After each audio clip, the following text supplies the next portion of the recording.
Assalamualaikum warahmatullahi wabarakatuh.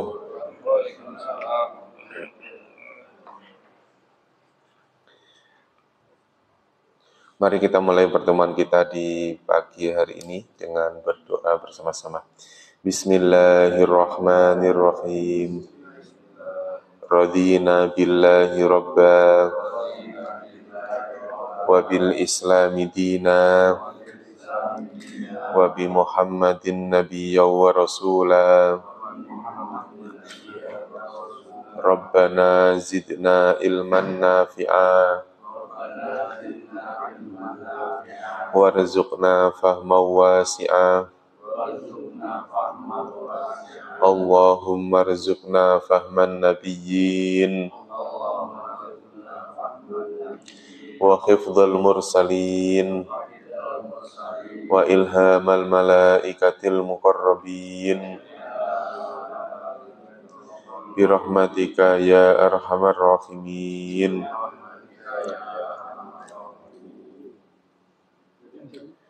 Innal hamdalillah nahmaduhu wa nasta'inuhu wa nastaghfiruhu wa na'udzu billahi min shururi anfusina wa min sayyiati a'malina. May yahdihillahu fala mudhillalah wa may yudlilhu fala hadiyalah.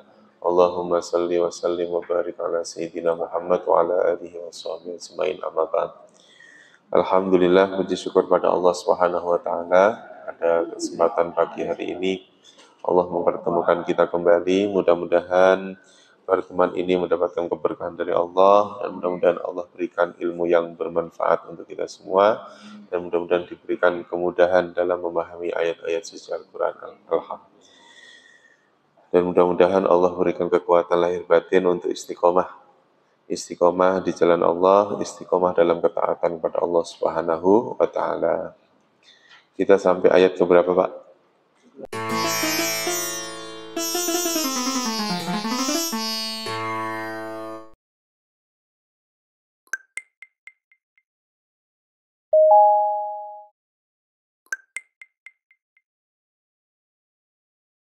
Bismillahirrahmanirrahim, ayat 59. فَبَدَّلَ الَّذِينَ ظَلَمُوا قَوْلًا غَيْرَ الَّذِي قِيلَ لَهُمْ فَأَنزَلْنَا عَلَى الَّذِينَ ظَلَمُوا رِجْزًا مِنَ السَّمَاءِ بِمَا كَانُوا يَفْسُقُونَ. فَبَدَّلَ, ini badala berasal dari kalimat badal. Badalnya siapa badalnya? Ini badal, namanya mengganti. Ini bentuknya kata kerja. Kalimat badala artinya telah menggantikan atau mengganti. Fabaddala, maka telah mengganti. Siapa? Alladzina dzalamu, orang-orang yang dolim. Orang-orang yang dolim. Mengganti apa? Qaulan, mengganti ucapan. Qaulan berasal dari kalimat qala. Qala artinya apa? Berkata. Kalau ada tanwinnya berarti perkataannya. Orang-orang dolim itu mengganti ucapan atau mengganti perkataan. Perkataan yang mana yang diganti? Kemarin di ayat 58 ada kalimat waqulu khittatun. Katakanlah khittah. Kalau kalian mengatakan khittah, maka kami akan mengampuni. Kan gitu kan, kemarin gitu ya. Nah, khittah itu minta ampun, minta maaf. Tapi mereka ganti. Nah, dalam penafsirannya kalimat khittah tadi diganti dengan khintoh. Apa, Pak? Ada nunnya. Khintoh. Kalau kalimat khintoh itu berarti apa? Maknanya meminta gandum, meminta makan. Jadi kalau khittah tadi minta apa? Minta ampunan. Kalau khintoh minta makanan. Nah, orang-orang dolim itu, orang dolim ya orang-orang yang ingkar tadi itu mengganti ucapan khittah menjadi apa? Khintoh. Nabi Muhammad itu kan diejek oleh orang Bani Israel lah. Ya, kita tahu kalau Nabi Muhammad itu baru hijrah. Baru hijrah itu kan ibaratnya bekal dan lain sebagainya masih minim, gitu ya. Kalau saya bilang miskin ya mungkin miskin. Gitu. Tapi terus kemudian orang Bani Israel malah minta apa? Minta makan. Berilah kami makan. Gitu. Seperti dulu yang pernah diucapkan kepada Nabi Musa. Ini kan menggambarkan cerita ini kan, ayat ini turun di zaman Nabi Muhammad, menceritakan tentang kejadian dulu di zaman Nabi Musa. Ya. Minta mana dan salwa, terus kemudian dapat makanan yang lain. Artinya urusan yang yang diminta oleh Bani Israel itu selalu nggak jauh-jauh dari urusan makan. Gitu. Ghairal ladzi qila lahum, selain alladzi yang qila telah dikatakan, selain yang telah dikatakan lahum kepada mereka. Orang-orang zalim itu mengganti ucapan selain yang dikatakan kepada mereka dengan menggantinya ucapan itu. Fa'anzalna, apa artinya fa'anzalna? Fa artinya apa? Fa artinya maka, anzalna, fa'anzalna kami menurunkan. Kami apa? Kami menurunkan. Yang menunjukkan kami yang nanya ini. Ya, anzala artinya menurunkan, berarti kami menurunkan alal ladzina dzalamu, atas orang-orang yang dolim itu, rijzan, siksa. Apa Pak? Rijzan artinya apa? Siksa. Selain kata rijzan apa yang bermakna siksa? Adab, betul. Berarti rijzan nanti adalah persamaan kosakata adab. Lalu kami menurunkan siksa kepada orang-orang dolim itu. Orang-orang dolim yang apa?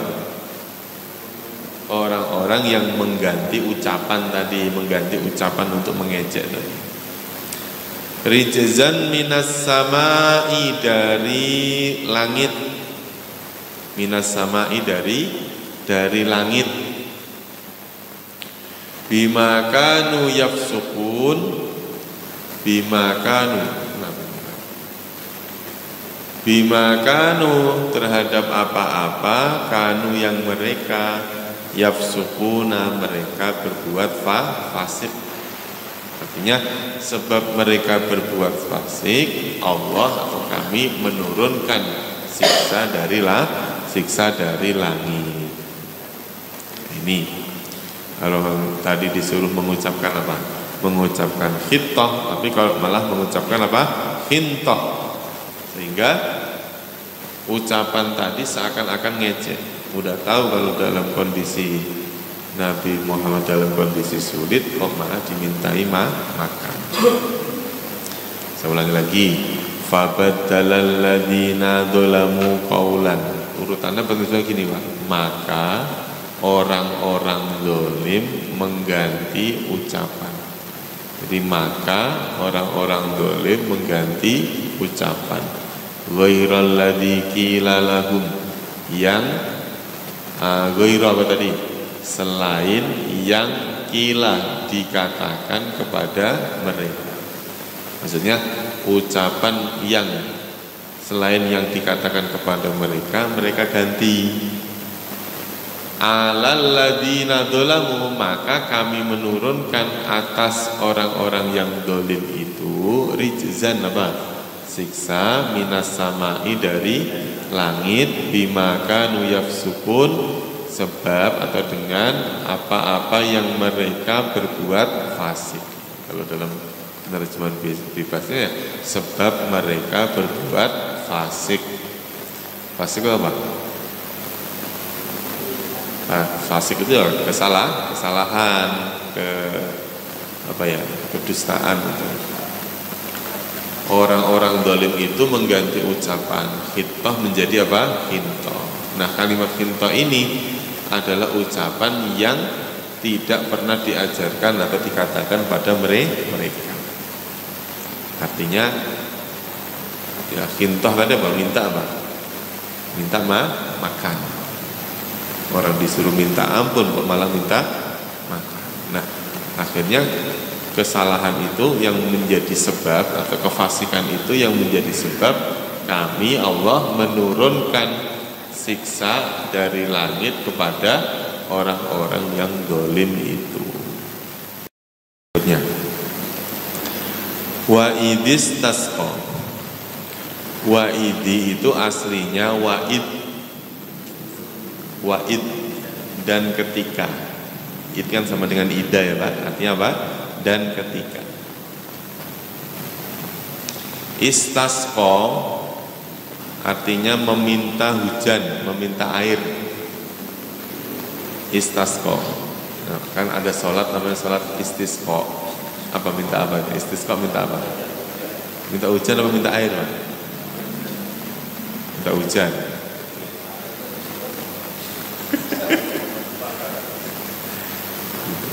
Jadi ada surat istisqa. Yang penting makna kalimat itu ada makna permintaan. Karena kalimat ini itu terdiri dari dua komponen ya. Pertama adalah ista. Istanya ini bermakna permintaan, meminta. Nah, sako artinya air. Jadi kalau wa'idistasqa dan ketika telah meminta air. Meminta air. Siapa? Musa, yaitu Nabi Musa. Ingatlah ketika Nabi Musa telah meminta apa? Air, meminta air. Air itu bukan untuk dirinya, liqaumihi, untuk kaumnya, untuk kaumnya. Ketika Musa meminta air untuk kaumnya, ya, untuk kaumnya. Fakulna, maka kami berfirman. Fakulna, maka apa? Kami berfirman. Yang menunjukkan kami yang mana Pak? Nanya. Ya, yang ini. Maka kami berfirman, idrib, pukullah. Idrib, pukullah. Pukullah bi'asoka, dengan tongkatmu. Bi bermakna dengan, aso bermakna apa? Tongkat, ka kamu. Maka kami berfirman, pukullah dengan tongkatmu al-hajaro, ke batu. Al-hajar, hajar aswad, batu yang hitam. Al-hajaro, ke batu. Pukullah batu dengan tongkatmu. Dengan tongkatmu. Masuk akal nggak? Orang mintanya tadi minta apa? Minta air, tapi diperintahkan oleh Allah untuk apa? Memukul batu. Masuk akal nggak? Nggak masuk akal kan? Maksudnya gini, ayat ini sedang mengajarkan kepada kita bahwa dalam setiap apapun yang penting kita idrib aja dulu. Makna memukul maksudnya apa? Kerjakan aja dulu, taat aja dulu pada Allah gitu. Minta apa sih kita Pak? Misalnya, kalau ini kaitannya tentang perjalanan Nabi Musa, dia minta apa? Minta air. Nah, coba kalimat air itu kemudian dirubah menjadi keinginan kita. Minta apa sih kita ini dalam kehidupan kita? Syaratnya apa? Idrib. Pukul aja dulu, ngerjain aja sesuatu yang diperintahkan oleh Allah, walaupun kalimat ini tidak masuk akal. Apa korelasinya antara minta air dengan mukul batu? Kadang-kadang iya, dalam menjalankan ajaran agama juga nggak ada korelasinya, Pak. Orang yang keluar angin itu kok yang dibasuh muka. Iya kan, Pak? Nggak masuk akal. Maksudnya kan nggak ada hubungannya. Orang kita hadas, habis buang air kecil, kalau mau sholat suruh basuh apa? Muka. Justru kalau megang itunya lagi malah batal. Loh. Ya kan? Suruh cuci muka, setelah cuci muka megang itu batal lagi. Kan nggak masuk akal, Pak. Makanya yang penting pukul aja dulu. Masalah nanti itu dikabulkan atau tidak urusan nanti. Allah nanti yang akan mengatur. Makanya sekarang harus kalau saya sekarang prinsipnya udah gitu aja udah. Kalau mau kita pengen paham Quran, belajar aja dulu. Coba ya. Ini pelajaran ini, kajian ini ikutin aja dulu. Ikutin aja dulu. Mau puasa kapan kayak. Yang penting kita pengen pinter pengen paham Quran. Ini aja pelajari aja dulu ini. Masalah bisa apa enggak urusan nanti. Makanya kan ketika kita sudah memukul ini, pukul saja dengan biasokat, dengan tongkat dipukul ke batu. Apa korelasinya dengan permintaan meminta air tadi? Padahal saat itu berada di tengah gurun pasir.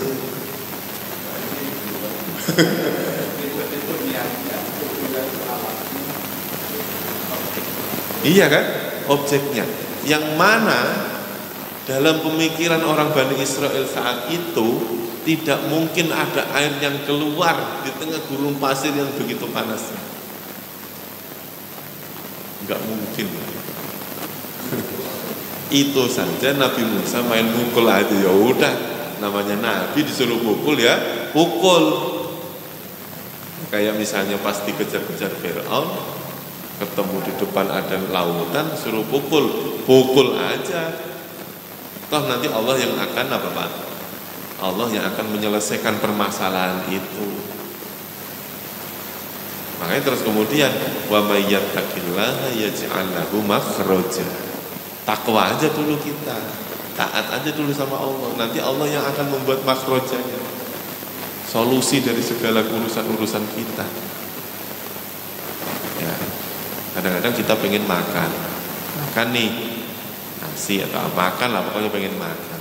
Pemikiran kita kalau pengen makan ya harus kerja, dapat duit baru beli makan. Tapi mungkin jawaban Allah bukan itu.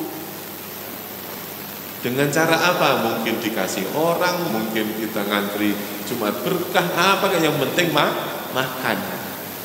Makanya kalau suka kita lihat, kadang-kadang nilai 10 itu ada yang 5 tambah 5, ada yang 2 tambah 8, ada yang 2 tambah 2 tambah 2 tambah 2 jadi 10. Hasilnya sama. Makanya urusannya kita yang penting idrib aja dulu, mukul aja dulu, iya, ngelaksanain tugas aja dulu, ya Pak ya. Suruh belajar, suruh buka Quran, buka, suruh datang ke masjid, suruh puasa, jalanin aja. Urusan itu bukan urusan kita itu, ya. Nah, endingnya itu tadi, hasil daripada itu infajarat ini, Pak. Siapa yang mengira di balik batu itu ada air yang memancar. Fangfajarat, maka memancar minhu dari balik batu itu. Kalau kita artikan apa adanya ya, ketika Musa meminta air, maka Allah berfirman, pukullah batu itu dengan tongkatmu. Setelah dipukul maka infajarat. Ini kan apabila kan gini Pak, pukullah batu itu dengan tongkatmu, maka jika kamu memukul batu itu dengan tongkatmu maka infajarat. Apa artinya infajarat? Maka memancar. Infajar itu berasal dari kalimat fajar. Fajar artinya apa? Fajar, terbit. Terbit yang terputus-putus. Misalnya kotoa, ing kotoa. Kotoa tiap memotong, ing kotoa memotong-motong. Artinya memancar ini, ya, memancar-mancar.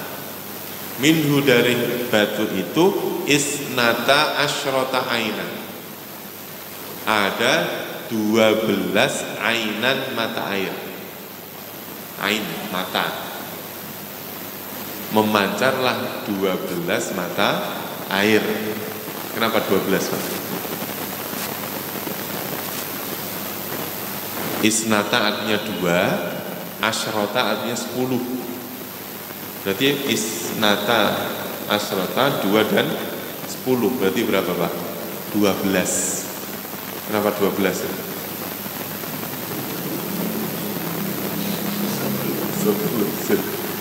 Karena jumlah dari kabilah yang ikut bersama Nabi Musa ada 12 kelompok, ada 12 kabilah ketika ya, semuanya terbagi tempat minumnya masing-masing. Jadi 12 mendapatkan masing-masing tempat minumnya. Ya, orang ngira nggak bakal keluar itu airnya, nggak ngira Pak. Orang keinginan mereka untuk mendapatkan air itu hanya menguji Nabi Musa saja. Bisa nggak Nabi Musa ini mendatangkan air ke tempat yang segini gersangnya gitu. Iya, kalau minta air di musim hujan mungkin nggak masalah ya. Ini sholat istisqa di musim kemarau. Nih, kita pernah sholat istisqa? Belum pernah sini ya, jarang ya Pak sholat istisqa sini ya. Jarang hujannya nggak berkurang. Ya, nah kadang-kadang orang sholat istisqa itu begitu. Sholatnya sholat istisqa, giliran dia berdoa meminta, hatinya nggak yakin. Ya Pak ya, hatinya nggak yakin. Makanya ketika misalnya ada orang, mohon maaf misalnya orang udah masih muda, nganggur, belum kerja, terus akhirnya kemudian dia minta, ya Allah, saya pengen punya mobil. Nah, yang dengar orang-orang itu berdoa pasti ngomong, kamu aja belum kerja. Nah, keraguan seseorang akan doa itulah yang menjadi penghalang Allah akan mengabulkan. Jadi kadang-kadang kalau kita minta, terus kemudian di dalam hati kita itu ragu, memang iya, memang bisa dikabulkan. Ya. Makanya tadi nih Nabi Musa ini jangan terus kemudian itu kan Nabi Musa mukjizatnya loh, kan gitu kan? Loh, ini menggambarkan kepada kita sesuatu yang tidak mungkin, sulit untuk dijelaskan saja terjadi, itu bisa terjadi. Dan Nabi Musa pun tidak diberitahu oleh Allah bahwa setelah memukul itu ada air yang memancar. Ya, yang menjadi mukjizat kan memancarnya itu Pak. Nanti kalau terus kemudian ternyata setelah Nabi Musa memukul batu, kemudian turun hujan, misalnya begitu. Iya kan Pak? Kan bisa aja kan? Namanya tadi istasqa kok, meminta air. Makanya di sini fangfajarat min husnata asyrota aina. 12 mata air memancar dari apa? Dari balik batu itu. Ini nanti ya tinggal kita hubungkan saja, korelasikan tuh antara meminta air, memukul memukul batu, ada air yang nyumber dari balik batu. Makanya apa yang kita rasakan saat ini pun semuanya atas dasar ketidakmungkinan bagi kita. Tapi karena terjadi, itu harus kita percayai, harus kita imani. Karena akal kita kadang-kadang nggak nyampe, Pak. Akal kita. Gitu. Ya kalau misalnya air yang ada di sini aja, air yang ada di bawah kemudian bisa naik ke atas, di atas bisa digunakan. Itu saja akal kita hanya bisa mengatakan, kan ada pompa, Pak Ustaz.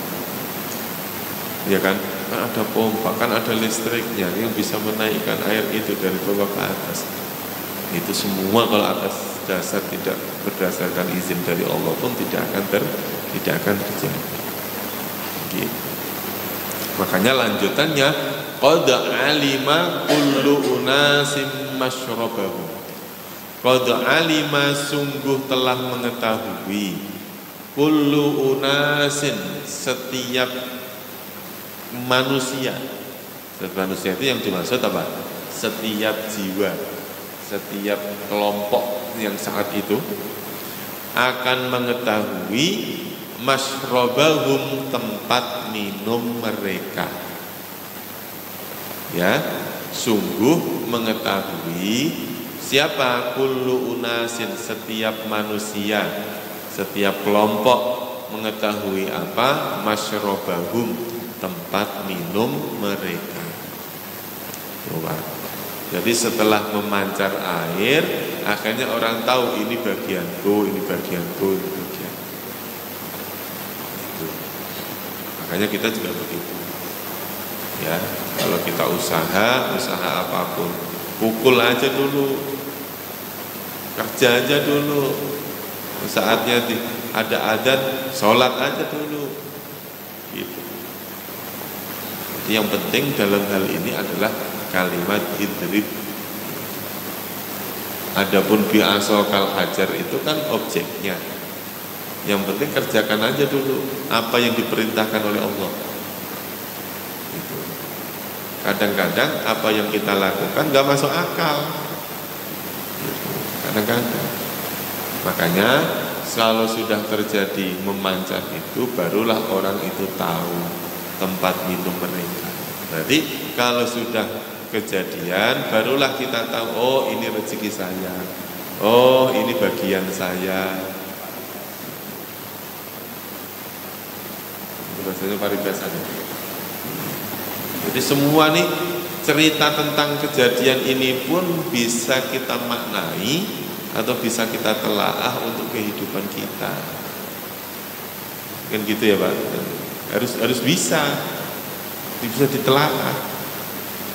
Bukan menafsirkan, bukan. Jadi kalimat-kalimat seperti ini, ya, kalimat-kalimat seperti ini kan menunjukkan bahwasannya Nabi Musa itu punya mukjizat, kayak membelah laut, memukulkan jadi ular, ya, tongkatnya memancarkan air dan sebagainya, sehingga orang itu mempercayainya dari sisi mana? Kalau kita sebagai seorang muslim mempercayainya bahwa Nabi Musa itu punya mukjizat, mukjizatnya adalah tongkat. Kalau nanti orang Bani Israel beda lagi, yang dipercaya bukan Nabi Musanya tapi justru tongkatnya. Begitu tongkatnya Nabi Musa begitu meninggal, akhirnya tongkatnya dibawa kemana-mana oleh umatnya itu, dimasukin ke dalam peti, dibawa kemana-mana, sampai nanti di surah Al-Baqarah ini ada kisah seseorang panglima namanya Tolut ya Pak ya, seorang panglima namanya Tolut. Pernah dengar ya Pak? Tolut ini dia bisa pede dalam memimpin perang, pede dalam memimpin peperangan itu karena dia membawa tongkatnya Nabi Musa. Gitu. Gimana itu Pak? Bapak pede ngomong kayak begini, ngajar kayak begini pede karena saya membawa apa namanya mau ngomong jimat janganlah, saya membawa cincin gitu. Ada kalanya begitu. Tolut saja dia berani dalam peperangan karena dia merasa membawa pede karena dia membawa tongkatnya Nabi Musa. Jadi kadang-kadang kita itu ya pede kalau punya dekengannya. Ya, saya berani. Ya. Ya, syirik kalau kita yakini sebagai Tuhan. Kalau diyakini sebagai Tuhan ya musyrik, syirik. Gitu.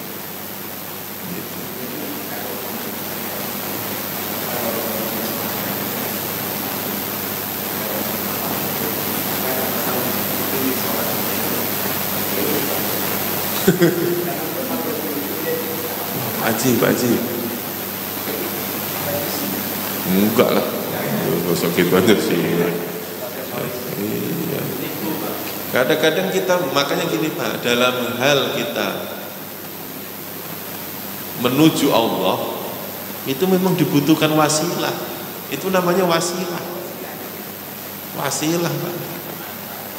Iya, pengantar saja. Perantara kita menggapai Allah. Kalau Bapak nggak meyakini dengan adanya perantara, sulit Pak dalam hal kita ibadah. Mana sih ibadah kita yang tanpa perantara? Loh, sholat kita aja pakai perantara loh Pak, sujudnya kita itu. Perantaranya apa?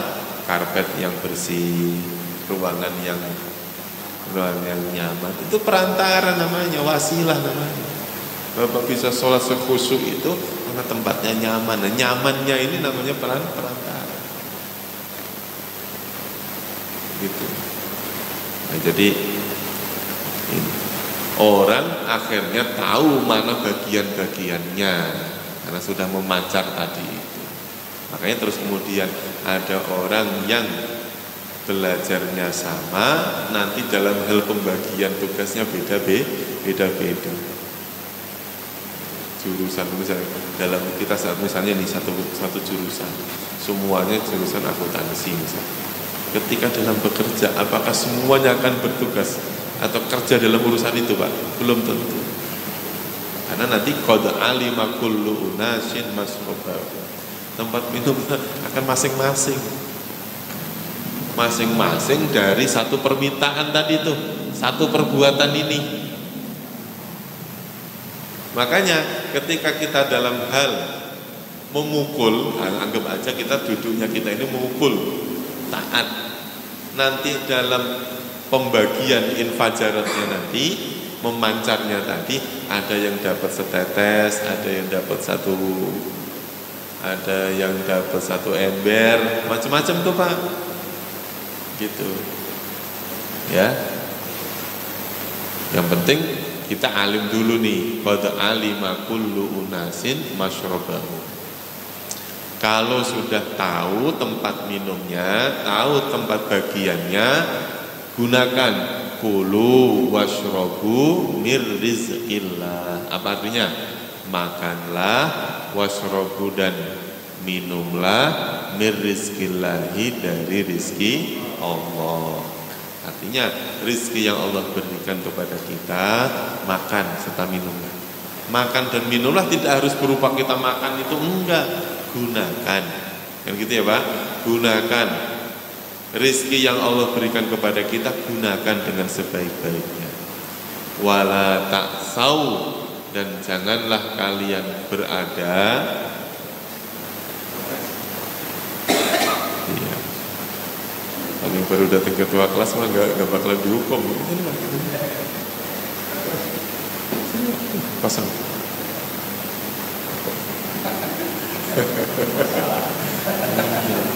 Kalau pinggangnya ini kerja aja dulu. Nanti masalah sembuh dan enggak, yang penting taat aja dulu. Ini sedang membicarakan pukul aja dulu. Iya. Nabi Musa pun tidak tahu nanti apa yang terjadi. Yang penting beliau taat kepada Allah. Makanya tadi kalimat ini diputuslah dengan tanda wasal ini. Jadi memancarnya 12 mata air terkadang bukan karena memukul. Coba ya. Jadi terkadang memukul, kadang-kadang enggak memancar. Kita sudah memukul, terkadang memancarnya nanti. Benar nggak Pak? Paribasannya kan begitu kan ya? Paribasan kan belajarnya sekarang, terkadang pahamnya bukan sekarang, pahamnya nanti minggu depan, bisa jadi setelah melihat rekaman baru paham, atau mungkin setelah mendengarkan penjelasan Ustaz Adi Hidayat baru paham, macam-macam. Gitu. Yang penting apa? Pukul aja dulu, itu taat aja dulu.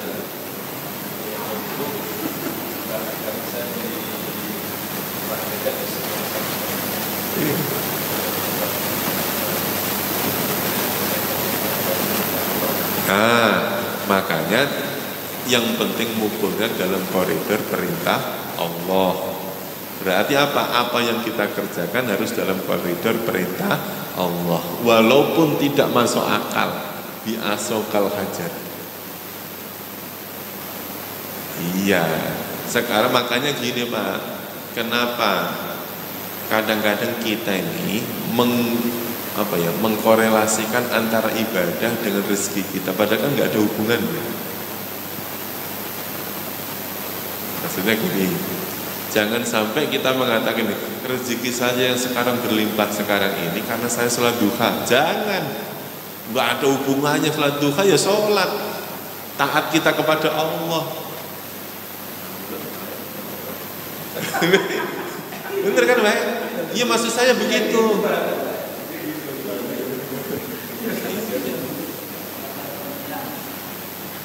Iya, maksudnya jangan menggabung-gabungkan atau mengkaitkan antara ibadah kita dengan rezeki yang kita dapat.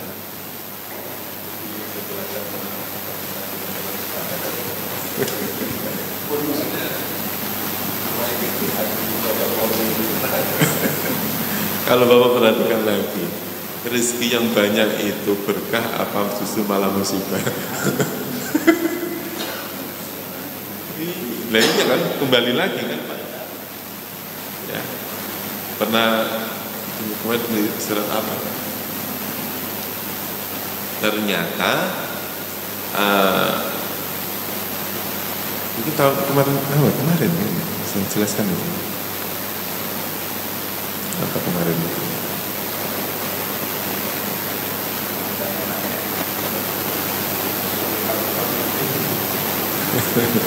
apa ini?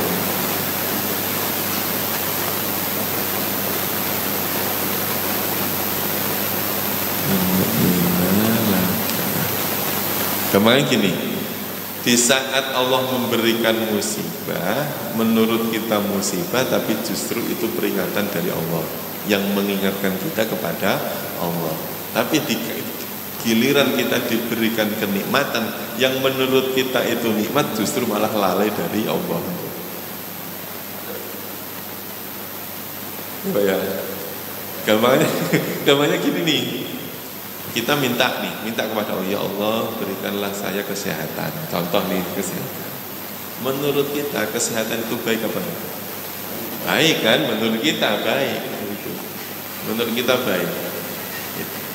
Tapi terus kemudian Allah memberikan kesehatan, belum tentu itu adalah baik bagi kita. Ya. Jadi ketika kita nih minta sehat, terus kemudian Allah berikan, namanya kesehatan. Allah memberikan kesehatan itu bukan terus kemudian dengan kesehatan itu kita menjadi baik, itu belum tentu gitu maksudnya. Saat kita sakit, diberi ujian kesakitan, yang kita sebut apa? Allah, astagfirullahaladzim, saya ini sakit apa? Badan kok pegel-pegel begitu, astagfirullah. Dengan rasa sakit, kalimat ini nggak berhenti ngucapin istighfar. Gitu Pak Ketua. Iya kan? Tapi giliran dikasih sehat, kira-kira lisan ini ngucapin istighfar apa tidak?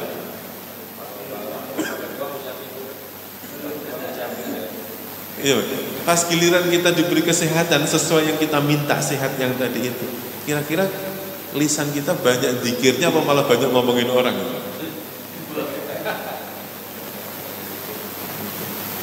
Yang idealnya kan ya udah sehat banyak idealnya kan, tapi ternyata belum tentu. Makanya kadang-kadang kita minta sehat itu ya minta sehat yang afiah, sehatan afiatan, sehat yang menuntun kita untuk berbuat baik.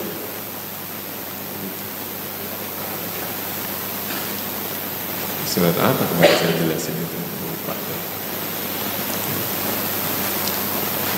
Ini kulu washrabu mir rizqillahi wala ta'tsaw fil ardi mufsidin. Ini ada kalimat perintah ya Pak ya. Ada kalimat perintah yaitu kulu washrabu. Perintah yang kemudian dibarengi dengan larangan wala ta'tsaw. Makanya Bapak kalau perhatikan setiap ada di ayat Al-Qur'an perintah untuk makan akan selalu dibarengi dengan larangan. Itu kalau dalam ilmu usul fikih, perintah itu berubah menjadi tidak wajib. Wajib hanya kondisi-kondisi tertentu saja. Makanya makan minum secara kesepakatan ulama hukumnya nggak wajib, hukumnya boleh. Hukumnya apa Pak? Boleh itu dalam hukum namanya jaiz. Nah boleh itu nanti hukumnya akan berubah-ubah.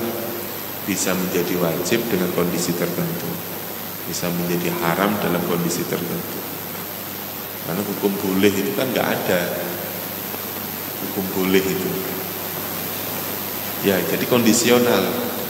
Jadi ketika misalnya siang-siang begini kita makan, kan berubah menjadi apa Pak? Haram. Yang tadinya boleh itu kenapa kok haram? Karena ini bulan Ramadan. Ya nanti terus kemudian yang tadinya haram itu berubah menjadi diperbolehkan kalau dalam kondisi lupa. Ya, mintalah lupa supaya kita gitu. Makanya di sini makanlah minumlah maksud bukan berarti kita makan enggak. Ya, tidak harus berupa makan memasukkan sesuatu ke dalam perut tidak. Karena kadang-kadang kalimat makan itu terkadang diartikan menggunakan. Misalnya di kalimat wala ta'kulu amwalal yatim, janganlah kalian memakan harta yatim. Maksudnya memakan apa? Menggunakan. Wala ta'tsaw, dan janganlah kalian berkeliaran. Berkeliaran itu maksudnya apa? Janganlah kalian berada fil ardi, di bumi ini, mufsidin, sebagai orang yang membuat kerusakan.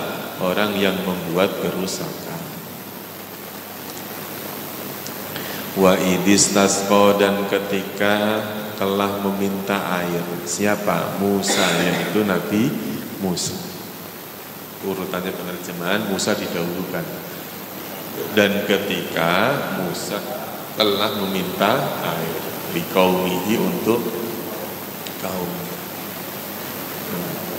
Fakulna, maka kami berfirman, idrib, pukullah, bi'asoka, dengan tongkatmu, al-hajaro, ke batu.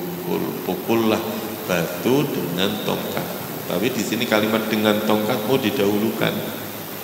Ini menandakan apa? Pentingan tongkat apa batunya? Pentingan tongkatnya. Jadi karena Nabi Musa itu megang tongkat, maka idrib ini sebagai apa? Sebagai bentuk ketaatan. Ya. Terus kemudian ada yang mengatakan aso, tongkat ini adalah bentuk wasilahnya. Ya, wasilah. Yang tadi wasilah macam-macam. Ya. Kadang-kadang ada orang kalau sholat di Masjidil Haram itu bisa nangis, kenapa di Al-Maghfirah kok susah nangisnya? Coba ya, soal berdoa di raudhah sampai nangis-nangis gitu. Itu doa di rumah sambil ketawa-ketawa. Ya kan ya? Itu namanya wasilah. Ada sesuatu yang menggerakkan.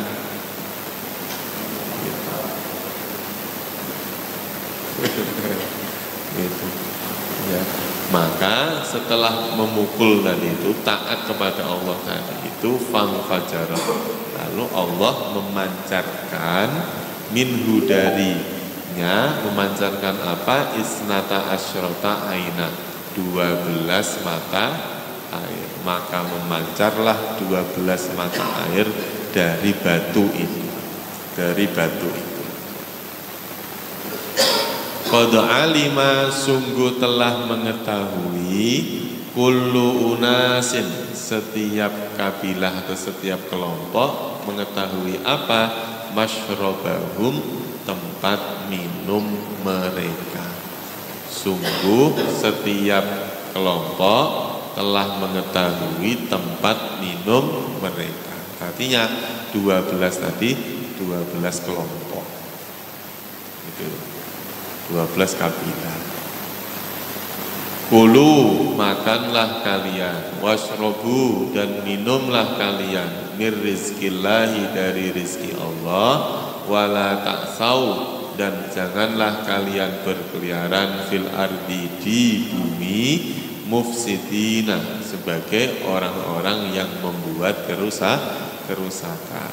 Artinya makan boleh, minum boleh, atau gunakan rogodan khaisu syi'tuma, kalau dalam bahasa Nabi Adam kemarin itu, gunakan sesukamu, tetapi janganlah mendekati pohon ini. Kan dulu begitu, makanlah sesukamu tapi jangan mendekati pohon ini. Ini juga sama, makanlah minumlah dari rezeki Allah sesukamu, tetapi jangan menjadi orang yang rusak, membuat kerusakan. Artinya menggunakan apa saja boleh, tapi ada batasannya. Itu namanya bumi, itu namanya dunia. Segala apa yang diperbolehkan pasti akan ada batasnya.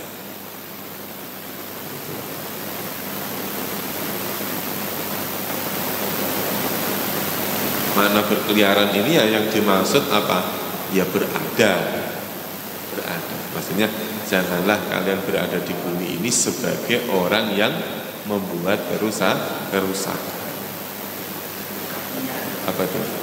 Apa? Kalau di situ apa? Di situ apa? Iya. Maksudnya ya sama kayak dulu.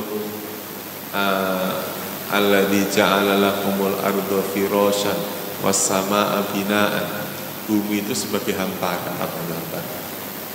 Kadang-kadang kita memaknai suatu kalimat dalam Al-Quran itu mencari arti dalam bahasa Indonesia yang mendekati saja. Kadang-kadang bahasa Indonesia itu nggak ada. Mungkin dulu pernah saya sampaikan kalimat Rabbil Alamin. Rabbi artinya apa? Tuhan. Iya, Rabbil Alamin, Tuhan alam semesta. Iya, Tuhan alam semesta.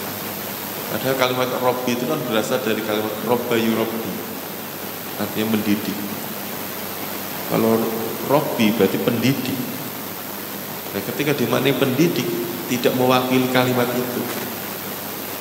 Masa Allah mendidik alam semesta. Jadi dicarilah makna yang pas, yang paling mendekati kebenaran. Oh, karena ini sifatnya Allah, digantilah kalimat Tuhan. Padahal ada kalimat lain bunyinya ilahun, la ilaha illallah. Ilah itu artinya Tuhan. Kenapa di surah Al-Fatihah alhamdulillahi ilahul alamin? Kenapa enggak ilahul aja? Kenapa menggunakan kata Rob? Sama halnya ketika menjelaskan tentang Ar-Rahman Ar-Rahim, Maha Pengasih dan Penyayang. Itu sebenarnya maknanya kan sama. Kenapa harus Ar-Rahman itu artinya pengasih, Ar-Rahim penyayang? Padahal dalam bahasa Indonesia kasih sayang sama kan? Makanya Terkadang dalam menerjemahkan kosakata yang ada dalam Al-Quran saja, bahasa Indonesia itu kadang-kadang nggak ada untuk menjelaskan itu. Iya. Kayak misalnya kan tadi ada minum, makanlah dan minumlah. Nah, orang nggak makan berarti apa? Orang kalau nggak makan lapar. Lawannya lapar apa? Kenyang. Orang kalau nggak minum haus. Lawannya haus. Oh, lawannya haus.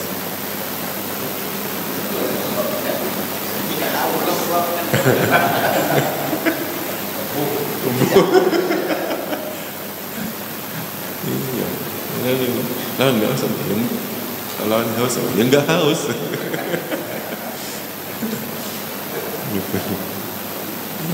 Nah, yang perlu kita garis bawahi ya sebetulnya kalimat ini ada perintah ya Pak ya. Ini kan perintah, terus diikuti dengan kalimat larangan. Kalau makan jangan menjadi orang yang merusak, gitu. Makan boleh, minum boleh, tapi jangan merusak. Kan gitu. Udah digaji sekian ratus juta sebulan masih ngoplos. Gitu Pak. Bukan merusak akhirnya kan. Padahal udah dikasih kesempatan makan sekian, makan tuh 200 juta, 500 juta sebulan makan, tapi masih apa? Masih kurang. Makanya bumi dan langit seisinya ini akan kurang untuk satu orang yang rakus, kurang untuk satu orang yang rakus, tapi akan lebih akan akan sangat bermanfaat bagi orang-orang yang bersyukur.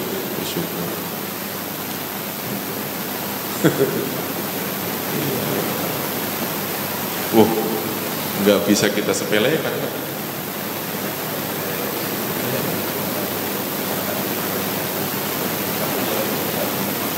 Makan itu karena udah dikasih makan, sudah diperbolehkan makan, jangan merusak. Udah dikasih gaji, jangan korupsi gitu. Kan dulu Gus Dur begitu, zaman Gus Dur guru-guru yang tadinya gajinya berapa sekarang dinaikkan tuh.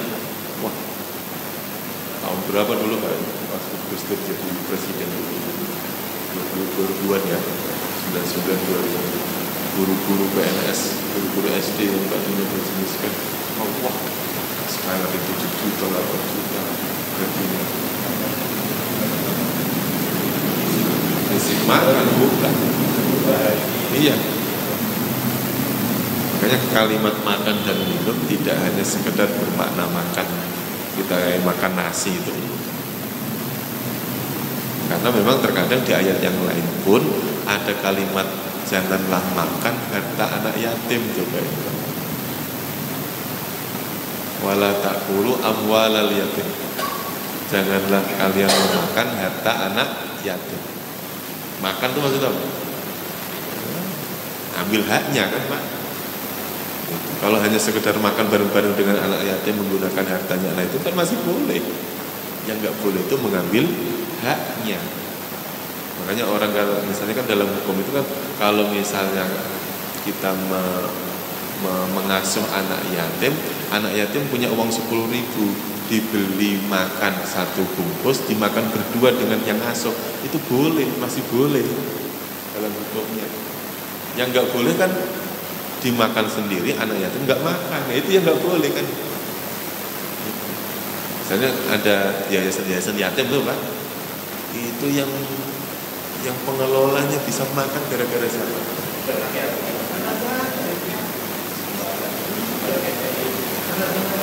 Yang jadi salahnya itu kan anak yatim yang disuruh begitu. Dia itu beli mobil, beli tanah, beli apa dari hartanya anak yatim.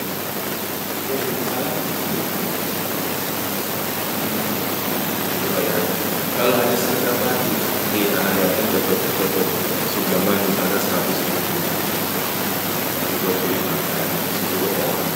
Kemudian yang asuh menggunakan kata apa masalah itu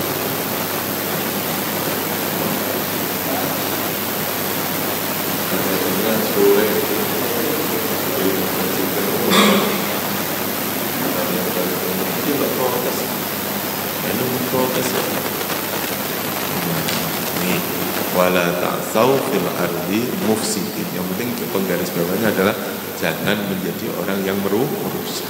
Makanya kaitannya tentang makan biasanya tentang nafsu. Makanlah minumlah jangan berlebihan. Makanlah minumlah jangan mengikuti jejak langkah setan. Makanlah minumlah dengan leluasa, jangan mendekati pohon ini. Konteks kalimatnya selalu kaitannya tentang keinginan, tentang nafsu seseorang. Makanya kaitannya tentang makan benar-benar harus dijaga. Nah, puasa Ramadan bagian daripada menahan itu, bagian dari kalimat wala ta'tsaw fil ardi mufsidin. Bagaimana kalau kita sudah nggak makan, nggak minum, kita nggak merusak. Kalau nggak kebagian makan, nggak kebagian minum, kita nggak merusak. Ini kan enggak, Pak. Udah kebagian, masih merusak. Apalagi nggak kebagian. Iya. Makanya kenapa? Yang waktu kapan saya ada di Jakarta Timur, saya diundang untuk ceramah pas ada santunan sebelum Ramadan. Iya, sampai ke sembako ada ya santunan lah untuk warga sekitar, anak yatim. Saya nanya, apa lebih enak dikasih apa ngasih? Sepakat dikasih kan? Kapan kita itu terus kemudian apa ngasihnya? Dia dapat kan? Sebenarnya kan mereka dapat tentengan. Terus kalau pola itu terus-terusan ditanamkan kepada mereka, kapan mereka mau berbagi? Gitu. Kapan dia mau berbagi? Nunggu kaya, dan nggak kaya-kaya lah kalau dia minta terus. Nggak usah. Terus kemudian kalau kita sudah dalam posisi senang ketika ngasih, itu baru top tuh, baru mantap itu. Iya kan Pak? Posisinya kan harus begitu. Ketika kita dapat aja senang, kapan kita senang? Pas lagi ngasih. Senang itu dalam bahasa agama namanya ridho. Ya, jadi kalau kita dikasih ridho wajar. Tapi coba kalau pas lagi ngasih, makanya radhiyallahu anhum wa radu an. Mereka akan ridho padamu dan dia Allah akan ridho juga padamu. Itu dalam konteks kita apa namanya dalam kehidupan ini. Kalau kita pas waktu diperbolehkan makan, kita nggak merusak. Nah sementara kita kalau tidak kebagian merusak tidak itu. Makanya dalam hal kita sedang berpuasa seperti ini, kalimat ini bisa tak kita jadikan pedoman. Ya, kalau nanti setelah maghrib nanti kita diperbolehkan makan, di situ baru kita diuji. Kita makan semuanya tidak atau enggak kita bagi. Coba ya. Nanti pas maghrib lagi di meja lagi penuh-penuhnya makanan itu Pak. Kita makan semua apa enggak? Gitu. Kita posisinya sampai di sini, ya. Di sini apa enggak nih? Gitu. Makanlah minumlah. Mentang-mentang makanlah minum, makan sepuasnya lah. Wala ta'tsaw fil ardi mufsidin enggak dipakai. Iya. Udah mentang-mentang diperbolehkan makan, nggak peduli lagi dengan orang lain. Sampai-sampai di masjid nggak ada yang ngirim takjil gara-gara dimakan semua di rumah. Oh, yang udah datang ke masjid mana di takjilnya nggak datang. Ini jadwalnya siapa ya Pak Henry jadwalnya.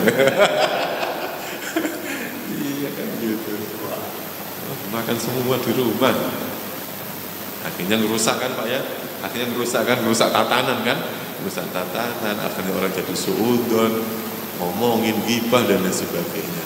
Nah itu kan namanya mufsid, gara-gara rakus tadi itu, gara-gara rakus. Makanya ketika ini sampai di sini saja, tidak ada kalimat janganlah, maka orang akan semaunya sendiri.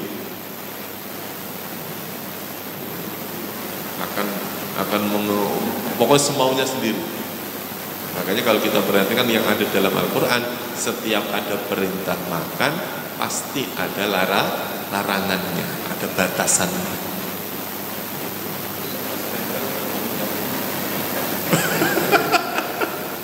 Ya nggak tahu di retret itu ada ustadznya apa sih? Jangan-jangan ustadznya ikut lagi.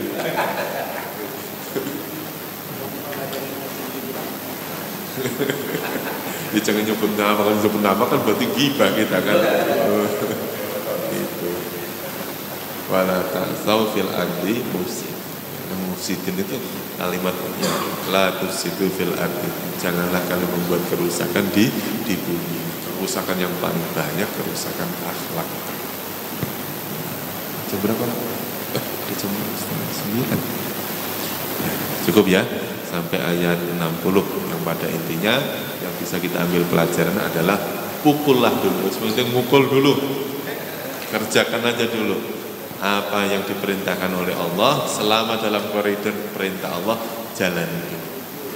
Adapun nanti ada imbasnya, kita rezekinya lancar, keluarga nyaman, lingkungan aman, ini adalah bagian daripada cara Allah untuk infajara, memancarkan air. Ya, cara Allah untuk menjadikan ketenangan, dipancarkan air nih yang tadinya orang galau, pusing, bingung, ini kok nggak ada makanan, nggak ada minuman. Caranya Allah bagaimana? Karena kamu taat, lalu infajara. Ya, terus gampang-gampangannya kalau sekarang ya bisa jadi rezeki yang kita dapat yang segini banyaknya ini diantaranya adalah karena Allah memberikan kasih sayangnya karena ketaatan kita. Tapi tidak akan sebanding Pak, tidak akan sebanding rezeki yang Allah berikan pada kita dengan ibadah yang kita lakukan, enggak akan sebanding.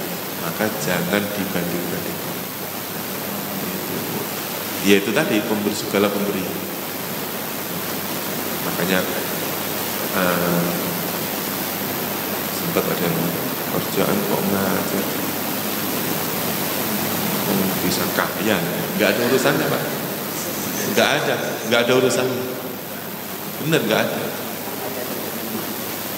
Ya kalau ada misalnya kan misalnya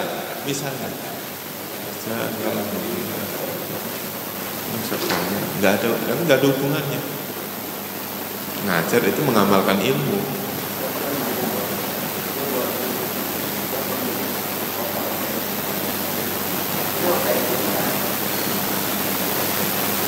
Dia ngomong begitu karena dia punya duit. Gitu.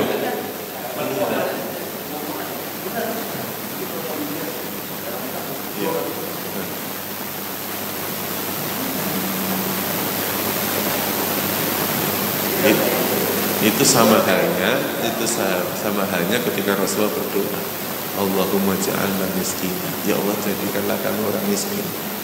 Wah, berani ngamalin doa itu? Berani Pak? Ya, jadikanlah saya orang miskin, kumpulkanlah kami bersama-sama dengan orang miskin. Wajma'na bizumratil masakin, kumpulkanlah kami bersama-sama dengan orang miskin. Itu doanya Rasul. Itu setelah ditelusuri, kenapa? Karena Rasulullah sudah pernah menjadi orang paling miskin, pernah menjadi orang paling kaya. Nah, kita kan dua-duanya belum, Mbak. Makanya nggak berani. Ini kalau dikabulin, ya Allah, kita minta kaya jangan kaya. Ini gue yang minta miskin malah dikabulin lagi. Makanya gak berani Pak doa kayak gitu. Makanya beraninya kita doa ya minta kaya, tapi kaya yang dermawan, kaya yang manfaat, kaya yang barokah, kan gitu kan Pak ya. Siapa tahu dengan kekayaan itu kita selamat, dengan kekayaan itu kita masuk surga, kan gitu kan ya. cukup lah ya. Wallahu a'lam bishawab. Maaf, mungkin sampai di sini sampai ayat 60. Insya Allah nanti kita lanjutkan di lain hari dengan ayat-ayat berikutnya. Tidak ada pertanyaan kan? Udah ngantuk ini kayaknya, tidur ya? Nggak usah. Ya, kita harus bisa juga memahami suatu ayat itu dari konteks-konteks. Kalau dari sisi nahwunya ya bisa dipelajari, dari sisi sorofnya bisa dipelajari, dari sisi makna hikmah yang ada terkandung dalam ayat ini juga bisa dipelajari. Karena Al-Quran ini kan universal ya Pak ya.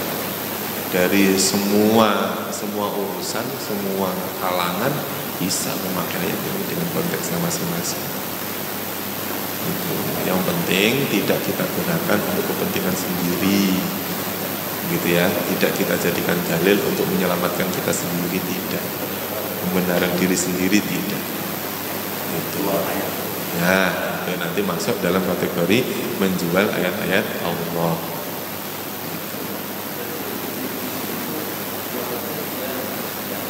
Iya, kalau yang pernah saya baca, idrib yang dimaksud di sini adalah ketaatan Nabi Musa terhadap Tuhannya, yang menjalankan apa yang diperintahkan oleh Allah. Iya, samina wa ata'na itu benar-benar ada tanpa memikir panjang. Kalau nanti kan kalau kita misalnya ada perintah yang menjadikan sholat kita nggak khusyuk, itu sebenarnya ada banyak sekali pertanyaan. Kalau nanti saya sudah sholat, saya bisa apa? Saya kalau sudah sholat, nanti saya kaya apa tidak?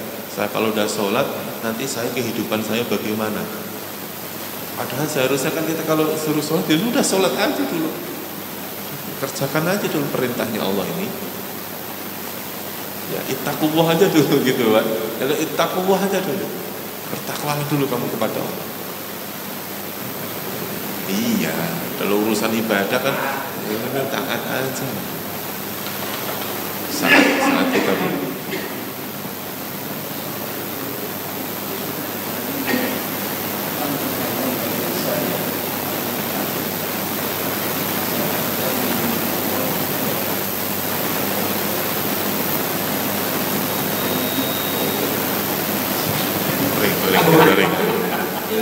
Ingat goreng.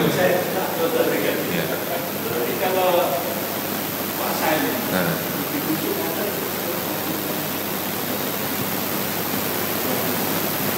Ya itu berarti nanti dalam hal kita memaknai kata khusyuk itu sendiri itu apa kan gitu ya Pak. Jadi memaknai kalimat khusyuk itu sendiri itu. Karena kan banyak pendapat kan kaitannya tentang kalimat khusyuk itu sendiri. Ada yang mengartikan khusyuk itu ketika sholat, ada yang memaknai khusyuk itu setelah sholat. Bapak memilih yang mana? Cukup ya. Wallahu a'lam bishawab. Wa ilal ma'ab. Insyaallah nanti kita lanjutkan di lain waktu. Mudah-mudahan Allah pertemukan kita lagi di lain waktu dengan kondisi sehat wal afiat. Terima kasih. Kita tutup dengan doa kafaratul majlis. Subhanakallahumma wa bihamdika asyhadu an la ilaha illa anta astaghfiruka wa atubu ilaih. Terima kasih. Wassalamualaikum warahmatullahi wabarakatuh.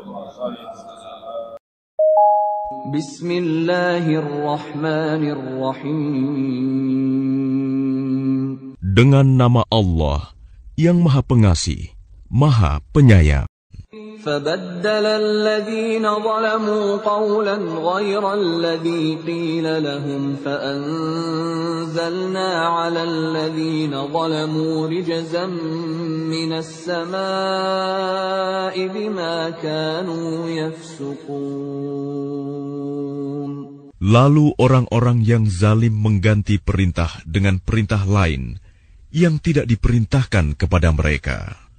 Maka kami turunkan malapetaka dari langit kepada orang-orang yang zalim itu, karena mereka selalu berbuat fasik. وَإِذِ اسْتَسْقَى مُوسَى لِقَوْمِهِ فَقُلْنَا اضْرِب بِّعَصَاكَ الْحَجَرَ فَانفَجَرَتْ مِنْهُ 12 عَيْنًا قَدْ عَلِمَ كُلُّ أُنَاسٍ مَّشْرَبَهُمْ كُلُوا وَاشْرَبُوا مِن رِّزْقِ اللَّهِ وَلَا تَعْثَوْا فِي الْأَرْضِ مُفْسِدِينَ. Dan ingatlah, ketika Musa memohon air untuk kaumnya, lalu kami berfirman, pukullah batu itu dengan tongkatmu, maka memancarlah daripadanya 12 mata air. Setiap suku telah mengetahui tempat minumnya masing-masing. Makan dan minumlah dari rezeki yang diberikan Allah, dan janganlah kamu melakukan kejahatan di bumi dengan berbuat kerusakan.